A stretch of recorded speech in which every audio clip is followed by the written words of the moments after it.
ನೋಡಿ, ಕಡೆಹಳ್ಳಿ ಅಂತೂರು ಗ್ರಾಮದ ಗದಗ ತಾಲೂಕು ಗದಗ ಜಿಲ್ಲಾ ಕಡೆಹಳ್ಳಿ ಒಂದು ಅಂತೂರು ಗ್ರಾಮ ಅಂದ್ಬಿಟ್ಟು ಇದರಲ್ಲಿ ಜಾತ್ರೆ ಮುಂಚೆವಾಗಿ ಜಾತ್ರೆಗೋಸ್ಕರ ಈ ನಾಟಕ ನಡೀತಾ ಇದೆ ನೋಡಿ, ಟ್ರೈನಿಂಗ್ ನಡೀತಾ ಇದೆ, ಜಾತ್ರೆ ನಡೆಸಿ ನೋಡಿ.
ಅದರ ಪೂರ್ಣಾವಧಿ ತೆಗೆದುಕೊಳ್ಳಲಿಕ್ಕೆ ಅದೇನೋ ನಿಮ್ಮ ಅಪ್ಪನ ಸ್ವತ್ತಲ್ಲ. ಅದಕ್ಕಾಗಿ ಈ ಅಧಿಕಾರಿಯನ್ನು ಕಟ್ಟಿ ಹೊಡೆಯುವ ಅಧಿಕಾರವೂ ನಿನಗಿಲ್ಲ. ಮರ್ಯಾದೆಯಿಂದ ನೀನು ಇವನನ್ನು ಬಿಡದಿದ್ದರೆ ನಾನು ನಾಳಿನಂತೆ ನಿನ್ನನ್ನು ಕಚ್ಚಿಕೊಳ್ಳಬೇಕಾದೀತು. ಎಚ್ಚರ. ನನಗೆ ಎಚ್ಚರ. ಆ ಹಾವಿನ ಹಲ್ಲನ್ನೇ ತಿಂದು ಆಟ ಆಡಿಸುವ ಹಾವಾಡಿಗನಾಡಿರುವಾಗ ನನಗೆ ಎಚ್ಚರ ಹೇಳುವೆಯಾ ಬಡವ? ಏ ಚಂದ್ರೇಗೌಡ, ದಲಿತನಾಗಿದ್ದೇನೆಂದು ಬಡವ ಎಂದು ಕೂಗಿದರೆ ಈ ಬಡವ ತನ್ನ ಬಡತನದ ಬೆಲೆಯನ್ನು ಮರೆತು ಕಾಲು ಕೆದರಿದ ಹುಲಿಯಾಗಿ ನಿಂತರೆ ನೆಲ ಕಾಣದ ನರಿಯಾಗಿ ನಿನ್ನ ಪ್ರಾಣ ಈ ಲೋಕದಿಂದ ಕೈಲಾಸಕ್ಕೆ ಟ್ರಾನ್ಸ್ಫರ್ ಆದೀತು. ಎಚ್ಚರ.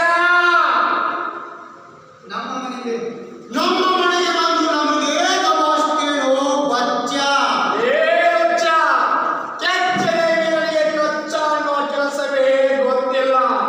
ಅಚ್ಚರಿಯ ಕರುನಾಡಿಗೆ ದ್ರೋಹಿಸುವ ನಿಮ್ಮಂತ ಕಸಾಯಿ ಗುಂಡಿಗಳ ಕಣ್ಣಿಗೆ ಮಚ್ಚೆಯಿಂದ ಮಾತನಾಡಿಸಿ ಸತ್ಯದ ದಾರಿ ಹಿಡಿಯುವ ಗಂಡು ನಾನು. ಏ ಮಿಸ್ಟರ್ ನರೇಂದ್ರ, ಈ ಯಶವಂತ್ ಹೇಳುವ ಮಾತನ್ನು ನಾನು ಹೇಳ್ತೀನಿ, ಕೇಳಿಸ್ಕೋ. ಸರ್ಕಾರದ ಆಜ್ಞೆಯ ಪ್ರಕಾರ ನೀವು ಸಭಾಭವನ ಕಟ್ಟಿ ನೀವು ಅದನ್ನು ತೆಗೆದುಕೊಳ್ಳಬೇಕು.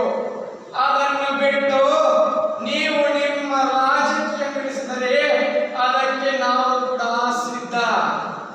ಏ ಮಿಸ್ಟರ್ ಚಕ್ರವರ್ತಿ, ನನ್ನ ಯಶವಂತನ್ನು ಕರೆದುಕೊಂಡು ಹೋಗ್ತೀನಿ. ಯಶವಂತ್, ಬನ್ನಿ. ನರೇಂದ್ರ, ಇವನನ್ನು ಹೀಗೆ ಬಿಟ್ಟರೆ 3 ಮಂದಿಯನ್ನು ಮುಗಿಸಿಬಿಡ್ತಾನ್ರಿ. ಧನ್ಯರಾಯ